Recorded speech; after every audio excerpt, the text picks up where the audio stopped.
Welcome, friends, to Tanked Up the podcast, all about video games and craft beer. I'm one of your hosts, Ben, here this week with Lucy. Hi. Hey. Hi. We're still on our trend of low alcohol beers, aren't we? Yeah. A few more this week. Still whitelist January. Still a few more. It seems like January should have been over by now. I don't know why, but it's nowhere near, is it? It was the first week of January where I was like, it's only the 5th, but it should be the 25th. So. But yeah, I think I've just got to that point where it's like, yeah, this is going to take a while. But but I don't mind because it's not as bad as other years. Like, I think maybe having the alcohol-free beers as opposed to no beers at all has maybe helped. Okay. And also the weather's not. I mean, the weather's not great. It never is in this country, but it's not cold and it's getting lighter. So it's been cold here today. It's definitely been a bit colder here. It was windy today, and that was just made it cold. But it hasn't been ice and just tons of rain. It's been just grey, which is... It's our usual kind of... As soon as it starts to do this, it starts to get a little bit darker, it starts to get a bit greyer and a bit wetter and a bit windier. We like to break out the stouts. But I don't think I've seen, at least in the bottle shop I frequent, for the alcohol-free beers, I've not seen any alcohol-free sort of like stouts or porters or anything like that. It's all like pales and lagers and stuff. I think the only ones I've seen are Big Drop, but I think that's a porter, right? Probably about 4% or something. Mm-hmm. And yeah, not much. Maybe something from Mash Gang, which I'll speak about later. I don't have the stout, but I've seen they do stout. So but yeah. I mean, I'm not in the mood for a big stout anyway. I guess. Fair. I mean. Feels like, got over that crest of the wave, and now we're just getting into the, start of the year low and slow. Okay. Fair. What are you going to drink this evening? I went into Morrison's to get a Lucky Saint beer because they were running this promotion. If you pick up one of their beers, 330ml, bottle or can, and you send your receipt to them, or just a photo, they'll reimburse you for it. And I was like, oh wow, okay. I was going to get the Brulo beers, which I had off air, which is very nice. Maybe I'll have that either today or next week, maybe. And I was like, okay, I'm going to go pick up some of those anyway. I'll get the Lucky Saint as well, which I did. But I also, across the aisle, where the alcoholic beers were, because they have a separate part for the no alcohol beers in Morrison's, I saw these shiny silver cans, which have been all the rage recently, which is the Mash Gang and the Northern Monk collaboration. American Pale Ale, 0.5%. Yeah, people have been like, oh, this is really good, this is, trying to get our hands on it, people run into Morrison's and ransacking shelves apparently for this. And I was like, okay, I didn't know about this about a week ago, but just put it in the glint of my eye. I was like, ooh. It was like top shelf, still in like the crate. No pricing. Obviously, they're just like, people going crazy for these, and just put them there, just stick them there. We haven't even priced them up yet. But so yeah, I don't actually know how much it was. I'll look at my receipt, but I'll read the flavor text. It says bold, balanced, bitter, a non-alcoholic beer for people that don't do non-alcoholic beers, such as me and Ben. Generous dosing. Oh, I like that. A dosing. Makes it sound criminal. Generous dosing of bold New World hops impart flavour, aroma, and assertive bitterness. A satisfying body with a balanced malt bill. Brewed to strength naturally with premium craft ingredients with our friends Northern Monk. Can I see what hops are in it? No. Oh, No interesting. mention So of is the it? hop. So it's a Northern Monk beer. It's Mash Gang who do I think maybe only no alcohol Hmm. beers, and yeah, so they collabed with Northern Monk for this one because the ones I've got in the fridge that I got from the bottle shop are from Mash Gang as well. Hmm. So they seem to be like the ones who, if you're looking to go no alcohol, go for Mash Gang. But yeah, no sign of the hops. Maybe I'll Oh, look on fair. their website. So 'cause I'd really Interesting, like to know. because I'm also going to drink a beer from Mash Gang Really?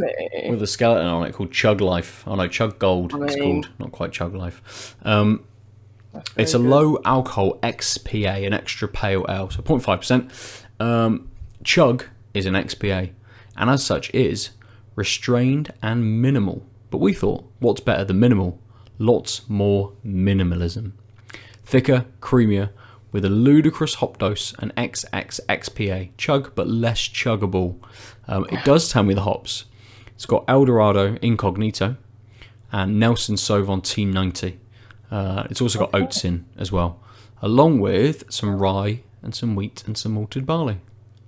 Sounds like a beer. Also, and I guess this is maybe the extra element, it's got chili in it. Huh. Yeah. Oh. Doesn't, What style was it again? it's Wasn't it just like an a extra pale ale? pale ale. Yeah. I mean, that must be something to do with like giving it some kind of kick, so it tastes like alcohol or something like that. I don't know. We'll find out in I a have moment, no I idea. suppose. Interesting. Yeah, I mean, when I was looking at alcohol-free beers and saw this, I'm like, yeah, that one. Doesn't matter what it is. I'll buy Yeah. that. I'll buy the Yeah. skeleton beer. Yeah. That's I hope it's not the one that I have downstairs. So that would be unfortunate. It has got a little tagline: thick, hazy, juicy, as well. So, I know the beer last week from someone tried to lean into using the adjectives and suggesting that it was a little bit bigger, a little bit thicker, and that sort of stuff, and didn't quite deliver. So, be interesting to see whether this can be a bit bigger than the weak. I suppose what would be considered, I suppose, weaker kind of mouthfeel and flavours that we both experienced last week, really. Yes, the big drop was quite disappointing, but the Brûlot that I had after that, a few days after, was just like, I wouldn't say night and day, but it was a lot better. I think the first half of the taste was much better because I think it still retained its effervescence, its hoppiness, and then after leaving it for a bit, it's just like, and it wasn't that long because I had it with like dinner, and it was like, space of like 20 minutes. It's like good beer to not so good beer, but we'll see. But this one, Oh, it's a good like colour. Yeah, it's a bit more amber and orangey on camera. It's just yellowish, darker than straw, but not quite as amber as like coming up on the camera. It smells delightful. It smells like a proper beer. It smells like just all those lovely citrusy notes. Smells. It reminds me of like a day of beer. Just all those beautiful tropical fruity aromas coming off it. But yeah, it looks good. So nice. Is this where we're going to start to get our juice bombs? We get all the flavour, but they're all alcohol free. It's the only place we get that anymore. Yeah, people can't afford hops anymore.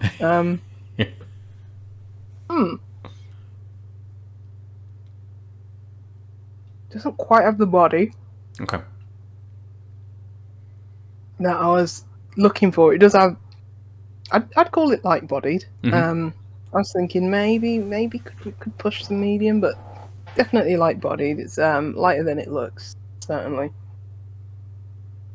Still getting those fruity flavors in there. I think the best thing I can say about this beer is that if you handed it to me,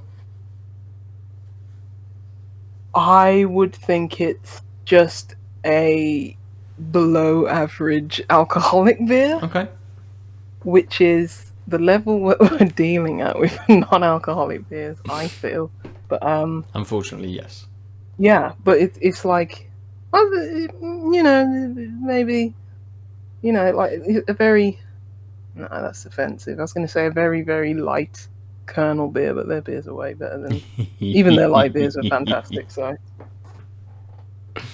but yeah, it doesn't quite have that hoppiness and effervescence as the Brulo beer did at the start. But I think it's got the flavour. I mean, and the aftertaste isn't just like, oh, I've just had like sugary water, like corn syrup in water or something like that. It's got a bit more of a rounded end to it. So it's, I mean, what to say? Like we've been doing this for how many years, and it's like, you know, we like beer that has alcohol in it. So it's just like trying to gauge how nice or not nice or measured we should be about non-alcoholic beers. It's like it's the best I've tasted, I think. Okay. Out of the very small sample of about like 4 non-alcoholic beers, but yeah, I think if this still tastes good in half an hour, then that'll be the ultimate test. But for now, it's good. It's good. It's not incredible, but it's an interesting space, non-alcoholic beers, really, because who are they being marketed at on a yearly basis? Apparently. Okay, like us in a January, like other people in a January sort of thing, like mainly drinkers in a January, but actually like through the rest of the year, who's this being kind of pushed to? And I can imagine people who are like teetotal. Maybe I don't know whether they would drink this, whether the 0.5% stops them from having, whether everything's got to be completely zero. But it's almost one of those, like we talk about kind of like those entry beers that are a lot lighter and those kinds of things.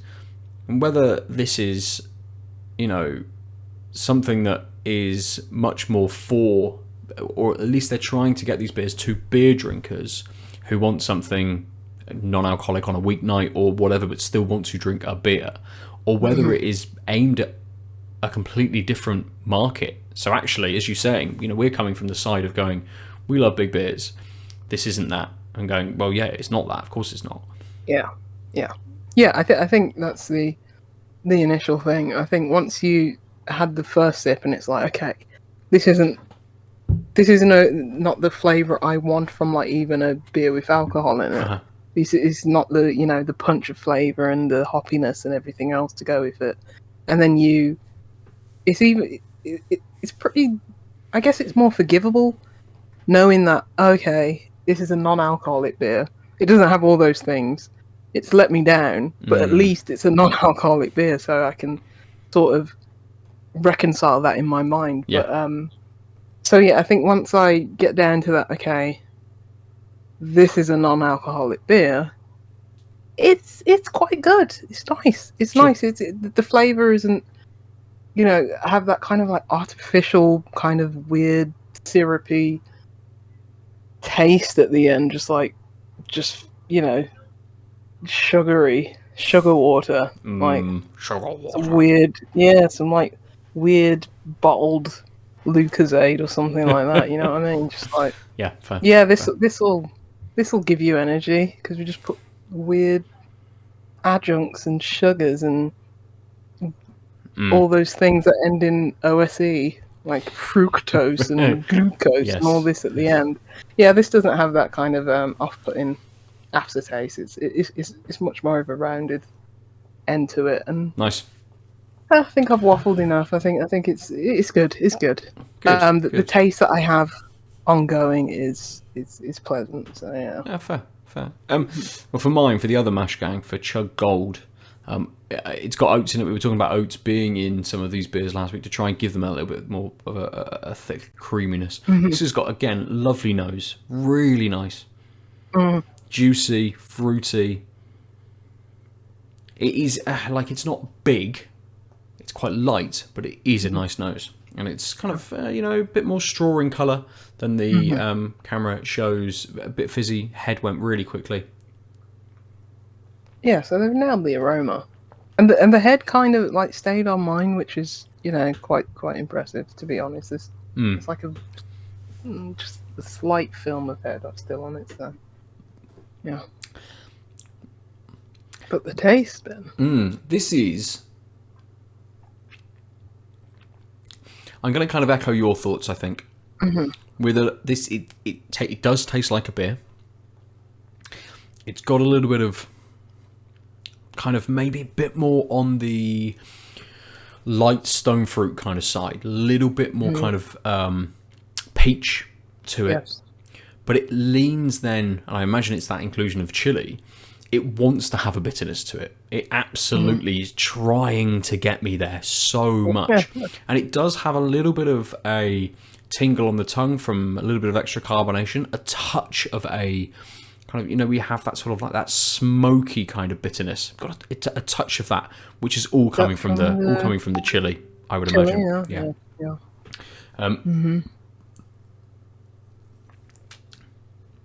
Sounds right. It settles in really quickly as well. So that little bit of sweet stone fruit, that really soft element is there, and then that chili kicks straight in, and it becomes a little bit kind of, as I said, a little bit smoky, and sticks around a touch, especially after I had a big, chug of it. Might as well chug it. That's the name of it. It finishes really quickly though.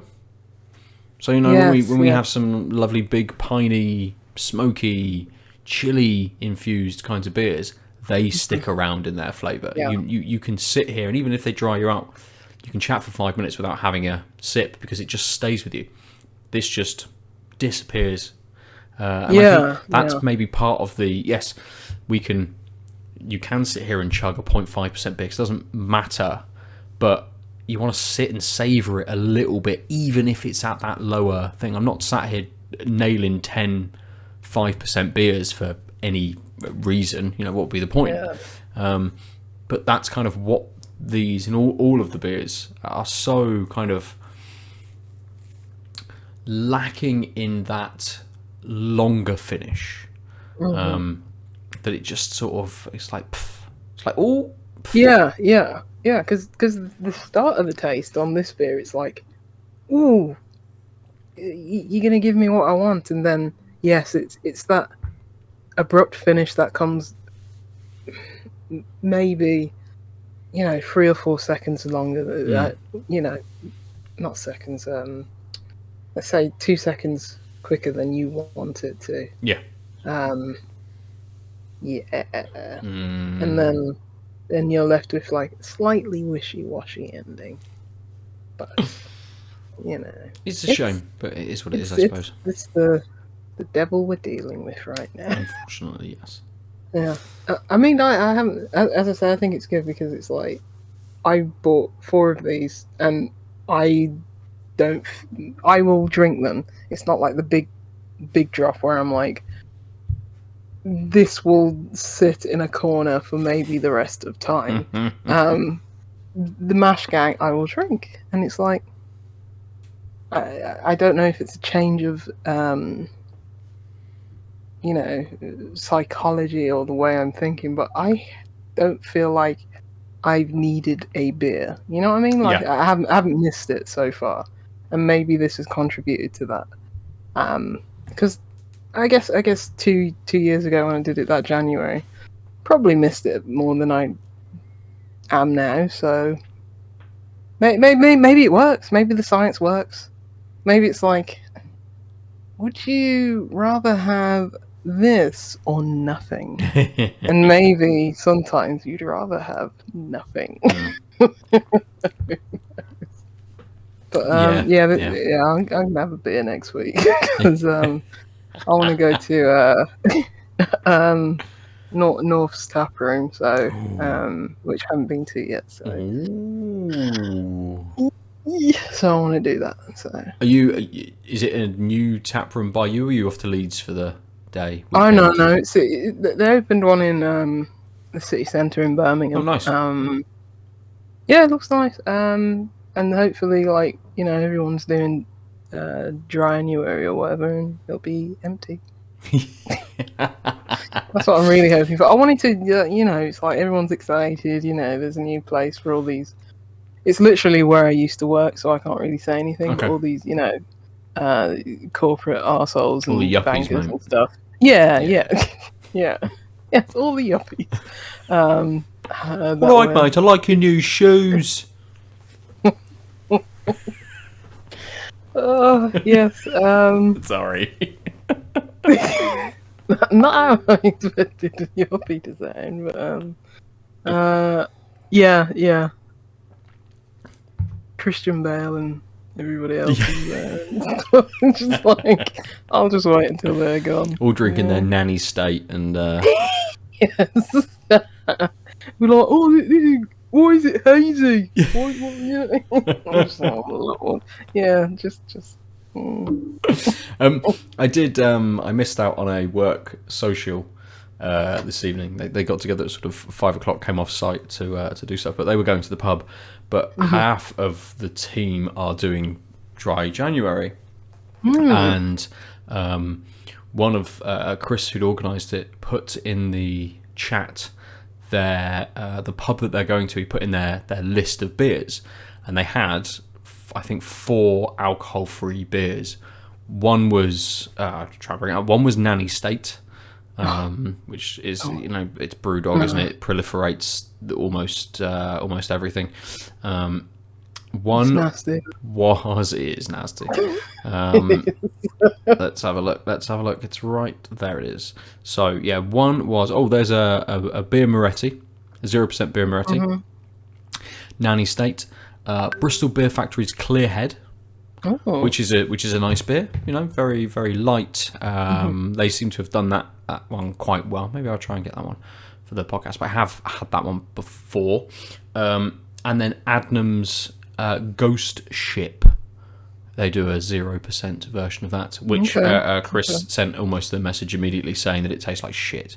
So I would imagine people are probably leaving that one out. Also low, because it's there's a couple of gluten-free beers, but I don't know whether they're 0% or not, because they're in the same list. But maybe this is low alcohol / just randomly different, not standard beers. But yeah, little bit of a poor list, but it's just a random pub in it that's kind of trying to bring some stuff in to keep people in through the month or something. I mean, that's the way you do it, isn't it? Because people are always saying like January's a hard month, especially because of dry January. Well, offer. It would be good if most places could offer like low or no alcohol beers. How much should I pay for these? I don't know. £2.50. £2.50 each. And, Okay. But in the Morrison's offers, I can't remember what it was. It was a deal where you got money off non-alcoholic beers. So. Overall, I got £4 off, so not bad. I thought when you said about sending Lucky Saint the receipt, I thought you were going to say that you get a free glass. I was going to shoot out to Morrison's and go and I'll have a free glass. My glass. They're just going to put £2 in my PayPal account, which every penny counts these days. It will sit there, and at least you won't be get a charge for being inactive or something like that, because you've got your £2 sat in there. Good. Shall we? I mean, I've almost finished this beer. Ridiculous, isn't it? These 0.5s. I don't mind getting another if you want to. Cool. If you want to get another. I'll give you some updates on some games, shall I? Let's talk about one you probably want to talk about me with, and one that you're probably not that interested in talking about me with. I'll start with Final Fantasy VII Reunion Crisis Core. It is. I think I said in the last episode, I didn't remember any of it. It is coming back to me the more that I'm playing. You know, it's not that much of an actual departure from the original game. I don't know. I think it has been remade in a completely different engine, but they've taken like assets like the cutscenes and stuff, and rather than completely redoing them, they've like re-rendered them. So I don't know if it's a case of saying we've got this original code and we've been able to put it into a new engine to re-render everything rather than having to completely write code again or change it as they did with, you know, Final Fantasy Remake, because that's a much bigger change, because Crisis Core was on PSP.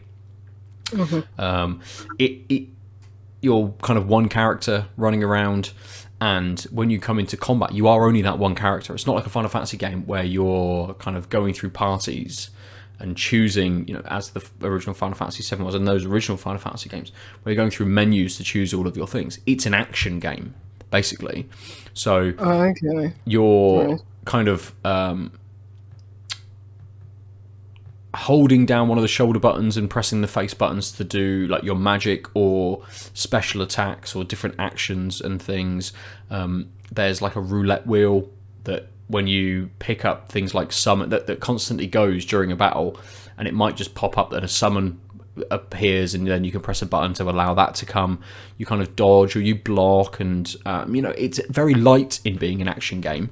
It's not like something like Elden Ring. It's a lot faster paced, quite fast paced, which is great, and it feels faster than the original game as well, which is nice, because I seem to remember, and I suppose for the time with it being on PSP, it was probably set at a speed that was suited for that kind of, you know, the power of the machine itself, but also the fucking claw that you used to have on that little PSP to be able to actually play games on it. But it's good. I'm really enjoying it. It's a great game to be able to play like 10 or 15 minutes of. Because it's structured in a way that it does take you through missions and takes you through the story of Zack, who is the character. Just Zack. I just love like some of these names, like in Castlevania, it's hilarious. It's like Julius, Trevor. yeah, Simon.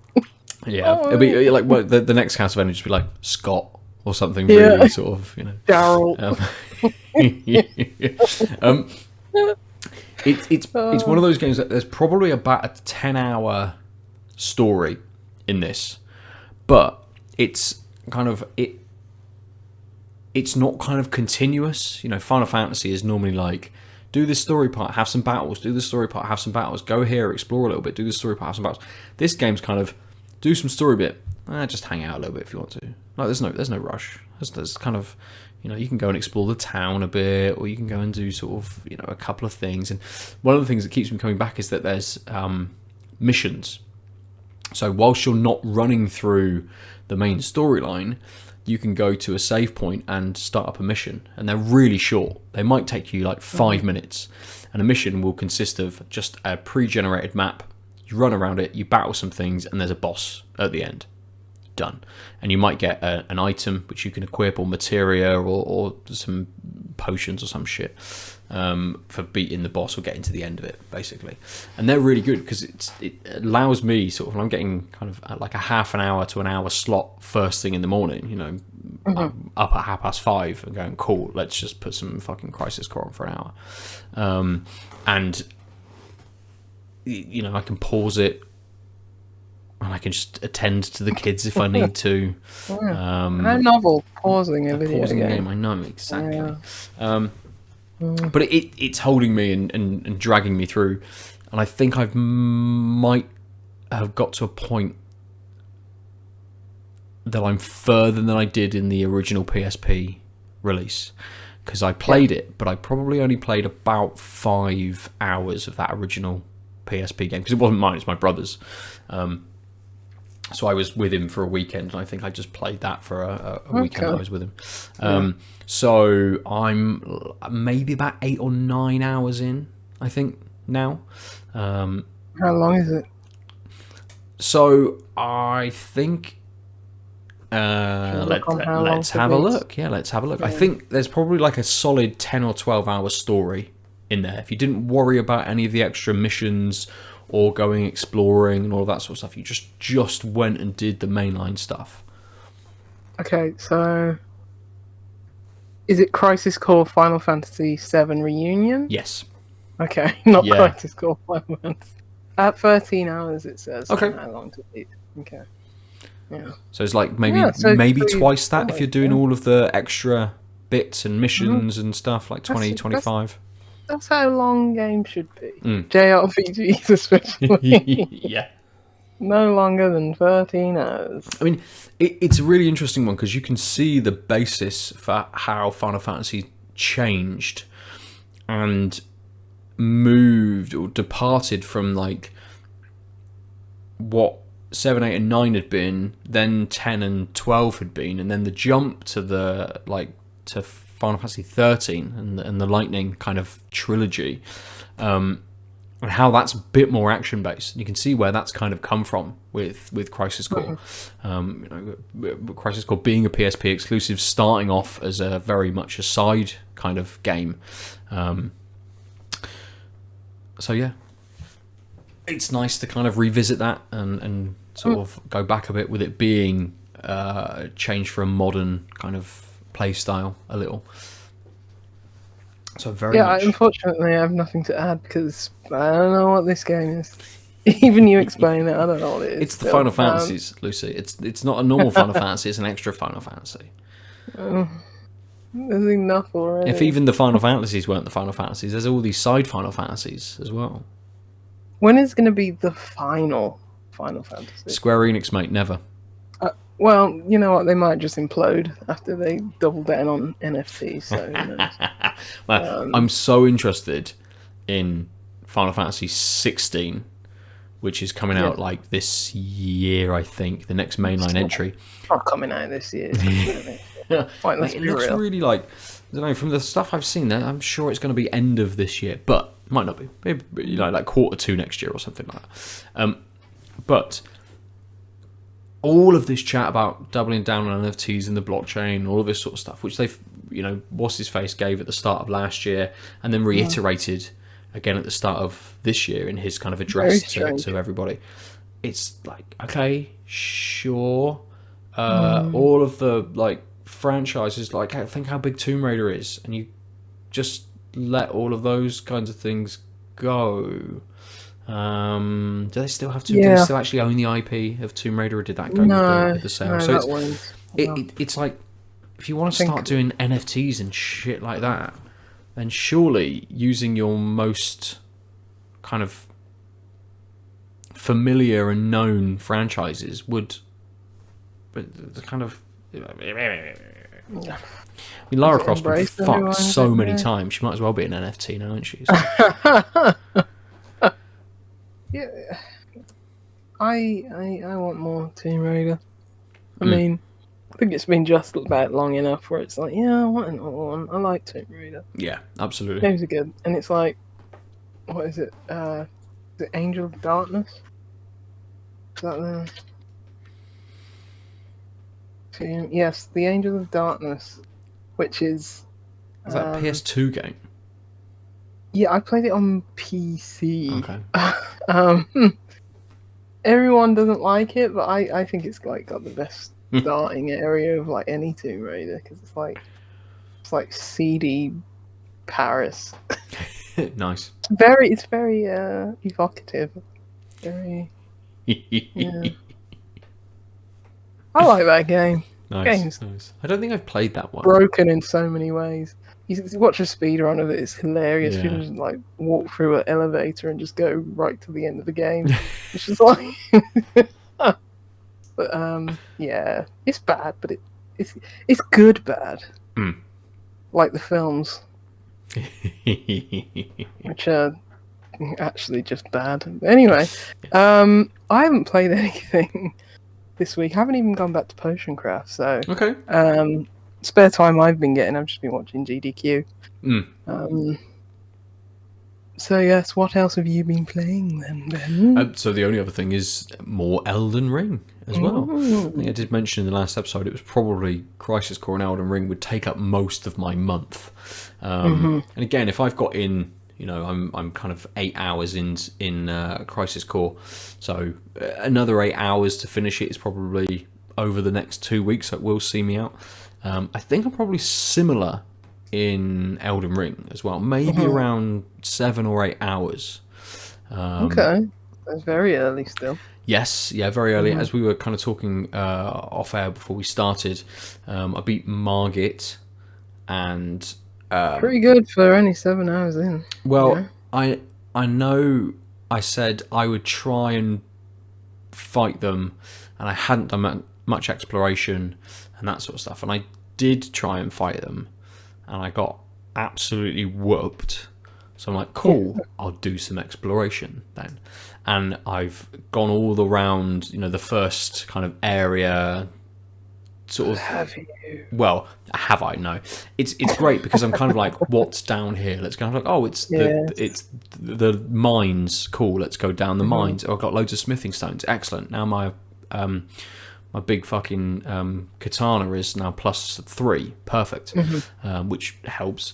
I've got a jellyfish summon and the bell. Cool. Amazing. And then I've gone around and I've done I found various bosses to which I have died. There's one that's in that first area. When you get to the gate to go up to the Storm something castle, if you go right, there's a bridge, and if you go there at night time, there's a guy on a horse all in black, and he's a boss. Whereas if you go there in the day, it's just a normal dude on a horse. And I went past that, and I found 2 of those big guys that you fight. One of them as you're going up the hill.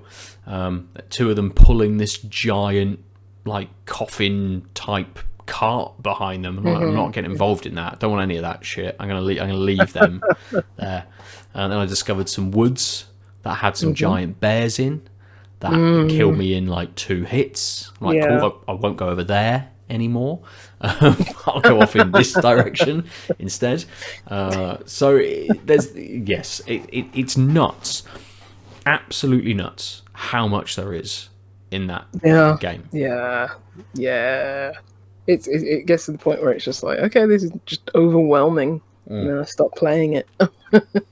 I want to get back to it eventually. It's just it's great. So vast. It is vast. I'm really enjoying the level of exploration, or the level of kind of all of this is unknown. What could be around the corner? It could be fucking anything. This game is not structured like normal games are. All Souls games are kind of like that. And Souls games have always been excellent at being able to craft those like interlinked pathways. Lots of the original kind of Souls games and stuff is like, right, here's the castle, and you go around it kind of this way. This is the main path, but actually there's a little path here, and if you do that, it will jump you here, and then you can link kind of back. And Elden Ring is very much like that, in that it's a big map, and you might have an area, but actually there's a big crevice and a river, so you can only cross it at certain points. So it does hem you in a little bit in places, and then invites you to kind of go and explore. And as I'm going through Stormvale Castle? I'm going around Stormvale Castle now, and it's just like going up through the side and going up all of those things. And I got locked in a room with a knight. Oh God, who almost instantly defeated me. That was not great the first time. I got stuck in there. Second time I died, so I went back and I'm like, let's go and like I didn't actually get a chance to fight him. Let's go back and actually see what I can do. And the door didn't close behind me. And I'm like, cool, okay, that was like a one-time thing, fine. I ran back out because it's too dark in that room, couldn't see. Ran back out to get him in the light, and he got stuck in the door. I'm like, cool. And I got him down to about half health, just shooting him with some arrows. I think that's how I cheesed him. And then basically just kited him around that area. So I jumped off He followed me. I ran around, shot him from above. He then just sort of walks around in a circle almost. He's like, "How are you up there? What are you doing?" It's dark I'm in there, like... you know. So You can't see. yeah, I absolutely cheesed him. Yeah, I think I did as well. I'm like the 4th time climbing up that goddamn castle. So you met the birds. With the big blades on their feet. Yes. Yeah. Yeah, there's more birds a bit higher up, and it just makes me laugh. That is my. It's just like, what happened to these birds? Why do they have skewers for legs? It's just like, why are they Who's just done this stab to you them? over? Yeah. I know why they're so angry. Because they got big old blades on their feet and they can never fucking stand anywhere. And then they get even worse. And it's just like, I mean, they're easy enough to deal with, but it's just like, what? It's just like, but it's just so cool thinking about what the lore of that is. Like, who did this to these birds? Yeah, absolutely. What world am I in? It's one of those that, like, there's so much that if I'd have, maybe if I'd have leveled up a little bit and I'd beaten Margit and I'd continued on through and stuff, there's so much of that first area that I would have missed. There's like a graveyard kind of at the foot of the castle, which has got loads of those floating jellyfish around and a bunch of skeletons. And I'm like, cool, I can deal with this. So I shot a couple of the jellyfish, I killed a couple of the skeletons, came up, I killed them. And then suddenly I get hit from behind by a skeleton and I realise that they don't die, they just keep rising up. And I'm like, oh, for fuck's sake, I'm not gonna deal with this right now. I need to run away. So I just ran away from that area. Like, I'll go back there at some other point. Maybe there's a way to stop the skeletons from rising up that I don't know about yet. Like, hit them whilst they're on the deck, I think. Okay. Give them a few more swings, I think. Yeah. They're dead. Right. Cool. But yeah. Yeah, those graves, always find quite a few runes there. Yes. And there's lots of graveyards, like with wolves surrounding them and stuff. And I think, I probably, what am I now? Maybe close to level 30. And I probably popped 5 of those levels just from all of the runes that I'd collected, just from exploration. So it's it's and I found a painting that was like, oh, here's the, this looks familiar. I'm like, oh, that does look familiar. Where's that? And spent 20 minutes just riding around on the horse, trying to find it. And I did, and I'm like, cool. I've now got a headpiece, which I'm not going to put on because the stats are shit.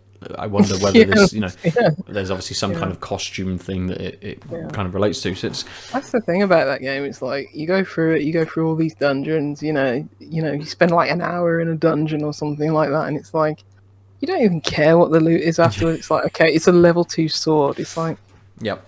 I don't care. I saw a lot of messed up things down here, and I'm happy. Absolutely. It's not like it's crazy that it's structured in a way that you think, cool, I'm going to get something at the end of this and it's really going to help me. It's like, nah, it's not Zelda, mate. It doesn't give you like a boomerang or anything like that, like some bombs. It's just. But that guy that I saw. Yeah. That's it's weird, isn't it? Like just how games built on just those like water cooler moments, like that experience, rather than actually getting anything material. Like purple loot or whatever. Just like absolutely. And I can completely see why it's like everyone's game of the year for last year from it. But I think it's also one of those games which is a bit of a turning point for kind of open world games. We can see that it's been reported, I think, the last couple of days that Ubisoft is struggling. I mean, they run their model into the ground. They just kept making the same game over and over again. So, and I don't know. I mean, you still have things like Far Cry, still sell gangbusters and stuff like that. But I don't know. They seem to be more in the public consciousness. When it's like people who don't particularly play games as much as other people. yeah, I mean, they'll be happy with an Assassin's Creed a year or whatever, but think people, tastes, they grow, they change. Yeah. I could never play one of their games. Just like checking off a, checklist or something like that. It's like, ugh, I can expend energy to play like one open world game a year. Mm-hmm. It's gotta be good. It's gotta be good. Does that push to things like God of War? So like God of Yes. War is kind of an open world game, isn't it? Really? It now. absolutely is. Yeah. I wish that game was just their story and nothing else. Like these little hubs. You know what I mean? It's like I really liked the first God of War, but I didn't do much of the side things. I did a couple, one or two, and stuff like that. But it's like I didn't really care for the RPG elements in the game. Like I'm the God of War, just give me the best loot and be done. Just let me swing my axe. Yeah, yeah. I think just because it's quite it's quite a big, beefy, long game. It's like 30 hours or something like that. So it's like I need to build myself up for that. Yeah. It's like Absolutely. Horizon Forbidden West. That seems like I'm really looking forward to playing it when it comes out on Steam. But like, that's going to be an undertaking. Yeah, absolutely. I mean, that will be the one for the year probably. So yeah. Would that kind of also extend to like we are talking about like I suppose bigger budget kind of open world games, but your what's it called? Was it Road Warden from last year that we talked about it last week and a couple of weeks previously? Is that a similar kind of feel? Because I know you said it's quite heavy in its narrative and the sort of scrolling through the text and stuff, but is it a similar kind of idea that it is a bit more of an open world experience? I wouldn't say so. I'd say it's much. I mean, it being it's a visual novel more so than even like a tabletop RPG, so to speak. Like it's just one of those where it's like I have to be in the mood for reading. The lore in that game is like, I mean, the prose is like fantastic. Like immediately, just the writing is really good. But yeah, it warrants like attention. It wants your attention. It wants because I think I played it and then I went back to it, and it's like a lot of this is how good the writing is. Like a lot of the the world building was still fresh in my head. It's like the writing's very evocative, and it's like it's like playing something that's 3D and like limbed in like more so than just a 2D visual novel-esque medium. It's something that just feels a bit more. It feels, you can conjure up these things in your mind because it's written so well. But yeah, it's something that demands attention in a completely different way, which is a lot of reading, which is why I haven't played something like Disco Elysium yet. Yeah. It's just you got to be in the mood. You know what I mean? You can lose a lot of time in like a game like Disco Elysium. I almost felt like after. Well, actually, did I play it on Steam? Let me have a quick look at my playtime, because I always feel with Disco Elysium. Oh, is it on Steam or is it on GOG? Oh, I don't know. Search. Disco. It is on Steam. I played 10 hours of Disco Elysium. Oh, okay. Yeah. I felt in those 10 hours like I'd done nothing. Yeah. I mean, it's supposed to be like a 40-hour game, so. But yeah, it's with games that are so rich and dense in like lore and politics and history and myth and legend and stuff like that. You want to give it like 100% of your attention, and sometimes like, I mean, especially like when I was working, like reading all day anyway, it's just like the last thing I want to do is read. I just want to play Vampire Survivors. Yeah. So yeah, it's one I keep. Road is one I just want to get back to it. I want to get back to it. but I have to be in that mood. Otherwise, I'll just be staring at the screen and nothing will go in. But yeah, I love the aesthetic. I love the color palette of it. Yeah, and it's, even though I don't like high fantasy, and this has, you know, like, it's basically The Witcher. I like things that are a bit more grounded. Yeah. Or just more violent. You know, I don't want like flipping Harry Potter for more reasons than it's just crap. You know, it's just I want something, you know, a bit more grounded, a bit grittier. And Road Warden is that. It's like you are the Road Warden. You're basically the Witcher. You're someone who protects, you know, towns and cities and travel routes and trade routes from all these horrible monsters and maybe people. And it's like, yeah, it maybe this is what The Witcher should have been. Maybe I would have enjoyed The Witcher because I love the story in The Witcher. I just hate the gameplay. So yeah, but yes, it's on my list. It's on my list. I just want to give it what it deserves. The time and effort, like Disco Elysium. Yeah. So something like Norco and Citizen Sleeper, which I loved last year, it's like they can be finished in like 6 hours, and they have fantastic writing.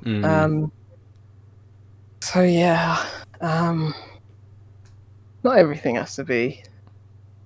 You know, I can't remember how many lines of, you know, were in of script were in Disco Elysium, but I know it's ridiculous. Yeah, I know it's insane, like, isn't it? yeah, Ulysses or something like that.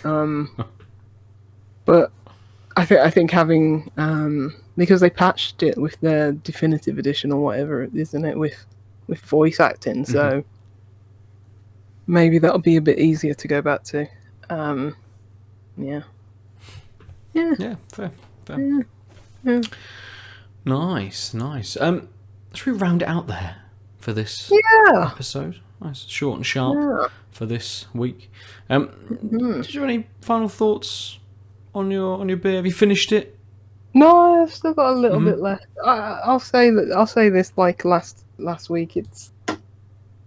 It's given me enough where it's like I can just sit and sip it and have a conversation and not think two ways about it. Like, not thinking how great it is, but at the same time, I'm not thinking, oh, I'm drinking a non-alcoholic beer, it's horrible, you know? So it's decent. I mean, I hope they keep doing their thing, because one day they'll make a beer that I like, and that's for me. Yeah. And that, you know, we'll get there. We'll get this white whale of a non-alcoholic beer that actually tastes good. It has to be possible. It isn't like, oh, you know, there's no cure for the common cold. It can't be that elusive. Someone must be able to make a good non-alcoholic beer. Yeah, absolutely. I think we're getting there, right? Like this Mash Gang beer was nice. It's something I would drink it again. Like if I was doing you know, some kind of non-alcoholic time period, and someone's like, hey, you know, just come and drink some non-alcoholic beers with us. We're like, okay, well, if we're going to drink non-alcoholic beers, I'll go for these ones. I'll go for Mash Gang. Yeah.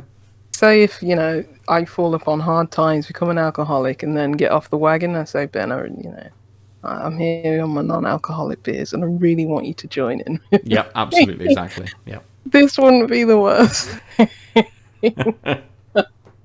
But let's hope we never get to that point. Well, it'd be an interesting one that, as I say, like teetotal people or people who have, you know, that maybe the idea of like beer and stuff is triggering enough for them that actually you don't want it to be too close to a beer in some sense. True. They probably just drink nanny state all the time, so it's, you know, there's a beer out there for them as well. Yeah. Maybe I'll have one when Man United spank Man City on the weekend. Happen, but, you know. And then absolutely bottle it to Forest the week. Or I'll start with this, and as you know, Man City score 6 past us again. Maybe I'll switch to the hearts. I mean, they looked shaky the other day. They looked shaky the other night. Yeah, yeah. Well, I mean, last they're night, in crap. fact. Yeah. Yeah. So And they it's got- interesting in what this weekend might be for football. Well, in the coming weeks, I suppose, as well, with all the semi-finals and stuff going on. The interesting time. Yes, absolutely. Time. Good. So it's kind of a thumbs up on these beers for their place in the sphere, the beer sphere. So yeah, cool. Yeah. Good. Yeah. If Man United somehow win the league, like these are getting thrown out the window, and I'm just gonna, forget the beer. I'm just gonna chug vodka or something. Right, I'm waiting for Arsenal to implode. Still, they haven't imploded yet. Normally, every year It happens. Yeah. it's about Around Boxing Day. February. Yeah. So sometimes they leave it a little late. Yeah. But It's normally my nice Christmas present. They just implode on Boxing Day, and that's it. They're gone for the rest of the season. Yes. It's coming. I mean, it's like, death and taxes and Arsenal screwing up. The only thing certain in this time. Just for the joy of fans. Fan TV's boring at the moment. I don't watch it all season. Yeah, what's the point? It's like, what's going on? Yeah. Their views must be like dire. They're getting ready to pack it home. That's They're it. They can't. Arsenal can't do work. They've had to close the channel. It's just too little for them to be able to continue on. Nobody's watching. There are no Arsenal fans. Come on. They're just props in those videos. That's just it. cardboard cutouts. Yeah. Brilliant. If you want to get hold of us, we are at Tanks Upcast on the socials. I'm at Nova_47 and Lucy is at Juicy Loose 9. If you want to get hold of Adel for any reason, he's at the Omniarch as well. Tell him about the beers that we've drank this week. He's not here today. No. If you didn't know. He's very, very, very, very tired after his trip. To Amsterdam. No. He lay over in Amsterdam. Yes. Okay. Yeah. Well, technically he was in Amsterdam. Was it Cologne? I think he went to. Anyway, somewhere in Germany. on the continent. Yes, yes. Over that, across the water somewhere. He'll be back next week, potentially with alcohol-free beers. Who knows if we're still doing it by that time? I still do have another few. So we'll see. I'll ride in solidarity with you. I've got a few more that. Well, one or two, all from Mash Gang. So, if it's the Skelly Boy that you had, maybe I'll skip that one. But I've definitely got some from Tropical IPA. That'll be interesting. Oh yeah, getting all those juice bomb elements without any of the actual bomb to it at all. We'll see. I some fruit in it. Exactly. I shouldn't get ahead of ourselves on that. You can also, everybody, go to outoflives.net to watch us on video or listen to us there or on your podcast service of choice. We very occasionally put up various articles and reviews and other writings on things as well, like Lucy's melatonin review, which went up last week. I think that's all the things, all the places. If you're watching us on YouTube, hey, great, leave a comment, say hi, let us know about the beers that you drink. Hit one of us up to come and chat to us in Discord. And, have some lovely chats about alcohol-free beer and games. Or the beers that you're drinking, just to make us incredibly jealous and say, hey, look at this lovely special percent, 8% beer that's just come out. You should probably all drink. Oh, you can't, sorry. Yeah. When I was picking up some of the Mash Gang, I picked up some normal beers from the brew shop. And 360 Degrees Brewing, which I'm not sure I've had from before. And probably the best brewery name, called, I think they're from America, called Thirst Class. Nice, I like that. Yes. So I'll be interested. Maybe I'll have those towards the end of the month. Yeah. So yeah. Brilliant. We'll have a big old blowout on like the last weekend or something. Yes. We'll just drink 12% American beers or something. Good. Thank you, everybody, for joining us this week. We will catch you very soon. We've been Tanked Up. Goodbye. Ciao. www.outoflives.net